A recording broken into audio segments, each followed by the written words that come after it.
Ditangkapnya aktor utama di balik kasus korupsi PT Timah yang saat ini sedang ditangani Kejaksaan Agung membuat banyak kalangan bingung. Mengingat kerugian negara yang mencapai 300 triliun disebut-sebut melibatkan sejumlah nama pesohor, tidak terkecuali dari kalangan pengusaha besar. Belakangan, nama Robert Bono Susatya atau RBS kembali ramai diperbincangkan. Sosok RBS sendiri tidaklah asing, mengingat sebelumnya RBS sempat diperiksa dalam kapasitasnya sebagai saksi terkait adanya dugaan keterlibatannya dalam PT RBT. RBS dalam sejumlah pemberitaan di media memang disebut-sebut mengambil alih perusahaan PT RBT dari pengusaha T sejak tahun 2016. Lantas, seperti apa penjelasan Sekjen Indonesia Audit Watch Iskandar Sitorus terkait sosok RBS yang diduga mengambil alih perusahaan PT RBT dari pengusaha T? Dan apa alasan Kejaksaan Agung seperti begitu sulit menetapkan RBS menjadi tersangka? Dan apa yang harus dilakukan Kejaksaan Agung untuk mengungkap siapa orang kuat yang bermain dalam kasus korupsi PT Timah? Jadi kalau kita perhatikan, sesungguhnya mencuatnya persoalan Timah ini itu identik dengan Refined Bangkatin. Itu identik. Jadi sesungguhnya persoalan itu adalah kasus pencurian Timah, kasus korupsi Timah yang dilakukan oleh PT Timah Tbk itu dengan partnernya PT RBT. Pelakunya disebut, bos besarnya disebut RBS. Itu dulu cluenya. Nah, kalau sekarang kemudian seperti melebar, itu adalah teori makan bubur. Jadi ini pihak kejaksaan itu dari pinggir ke pinggir. Kenapa? Ketika mereka kemarin langsung memeriksa RBS, ini overprotected. Malah terjadi hal-hal yang di luar dugaan.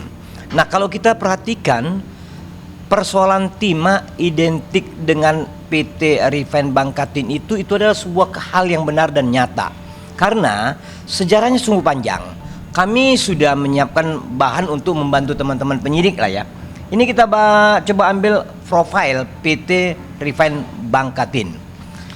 Perusahaan ini pertama-tama berdiri itu adalah terkonsolidasi dengan tokoh besar pengusaha Indonesia. Beliau ini inisialnya T. Lantas diketahui publik dekat dengan lingkungan polisi dan sangat dekat dengan lingkungan TNI. Beliau pemiliknya, tetapi di dalam akta perusahaan nama beliau nggak pernah ada. Lalu sampailah persoalan kepada yang namanya RBS. RBS itu kami deteksi ada di perubahan tanggal 3 Agustus 2015. Di sini tepat 2016. Kalau Pak Jaksa Agung bertanya kepada tokoh Pak T ini, siapa yang beli perusahaannya dan membeli smelternya, pasti namanya yang beli adalah RBS. Nah, saran kita bahwa pihak Kejaksaan Agung mulailah dengan coba mohon maaf, mengajak bicaralah tokoh nasional itu, pengusaha nasional itu. Beliau juga perbankan kok, beliau baik kok. Kalau ditanya nanti siapa membeli perusahaan dan membeli smelternya, jawabannya beliau pasti nggak berbohong, pasti jawabannya RBS. Mumpung kejaksaan sudah mentersangkakan, mumpung kejaksaan sedang memproses kasus ini, kami pikir jangan lagi tanggung, supaya apa desakan masyarakat yang sudah memberi dukungan kepada Kejaksaan Agung, termasuk ada warning dari masyarakat anti korupsi Indonesia, itu bagus. Itu warning itu bagus supaya kejaksaan itu tidak meleng, tidak masuk angin. Jadi kami sampaikan agar metode, teknik atau cara yang sudah kami sebutkan tadi, bagaimana menelisiknya itu bisa digunakan oleh Kejaksaan Agung. Sudahlah, RBT, PT RBT di awal-awal nama Pak T itu nggak ada kok, sampai hari ini. Maka ketika nama RBS tidak ada, kita nggak usah heran. Tetapi di dalam siklus arus kas ke rekening RBT, kami yakin, seperti kemarin kan sudah ngaku tuh di dalam wawancara satu majalah, dia ngaku ada uang itu ngalir dan dialirkannya. Kalau itu diperiksa dengan teliti oleh pihak penyidik, sekali lagi kalau Pak Jaksa Agung dan Jampitsus meneliti dengan teliti sekali, kami yakin itu ada. Nama RBS itu adalah orang yang ada di belakang RBT. RBS ini kelakuannya luar biasa rakusnya. Ini cepat dituntaskan pihak Kejaksaan Agung karena Kejaksaan Agung mempunyai resources yang luar biasa. Kami saja masyarakat yang biasa bisa diterima dan bisa untuk mendapatkan informasi, bisa mendapatkan beberapa data dan untuk kajiannya. Jadi sekali lagi kami sebut bahwa ada baiknya pihak Kejaksaan Agung, mari sama-sama, paling ini ada 50 lembar kok untuk melihat profil dari PT Refine Bangka Tin ini. Dan kami sarankan agar 5 notaris yang terlibat dalam akta ini dipanggil saja. Dan bisa dilihat nanti CCTV di notaris itu ada nggak orang itu. Lalu nanti dilihat rekening dari perusahaan ini sejak tahun 2007 lalu sampai peralihan 2015-2016, kelihatan kok uang masuk ke rekening dan uang keluar dari rekening itu kelihatan nanti. Nggak susah, sangat tidak susah. Kami sepakat dengan kawan-kawan di masyarakat anti korupsi Indonesia, RBS ini harus disentuh.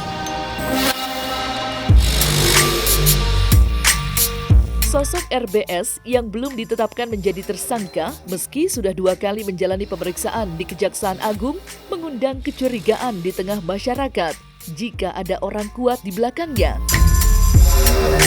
Menanggapi hal itu, Iskandar Sitorus mengungkapkan hal yang cukup mengejutkan jika di belakang RBS ada sosok Jenderal B yang membuat namanya tidak tersentuh oleh Kejaksaan Agung.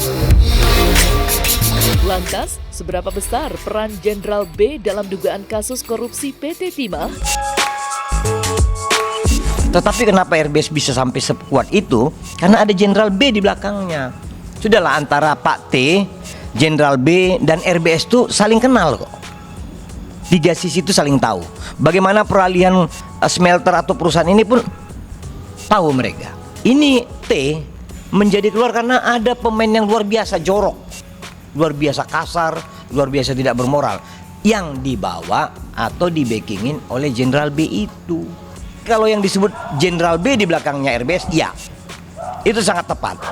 Dan sekarang ketika ini dilakukan dengan pola yang cerdik, kami yakin Kejaksaan Agung akan bisa menyentuh RBS. Untuk menyentuh RBT, bahkan saripatinya bernama Jenderal B, itu dia akan butuh energi besar. Tetapi dengan dukungan publik seperti sekarang, ditambah mereka sudah di bypass oleh Densus, kami yakin ini akan terjadi percepatan. Nah, kita berharap agar proses-proses ini dilakukan dengan baik. Ciri-cirinya mudah sekali kok. Bagaimana mengaitkan antara RBS dengan si Jenderal. Ada beberapa bisnis mereka yang secara terang-terangan kok di atas tanah milik negara, yang kemudian ada joint operation terhadap satu gedung. Publik udah tahu bukan? Gedung berwarna terkait dengan kategori institusi polisi. Nggak susah.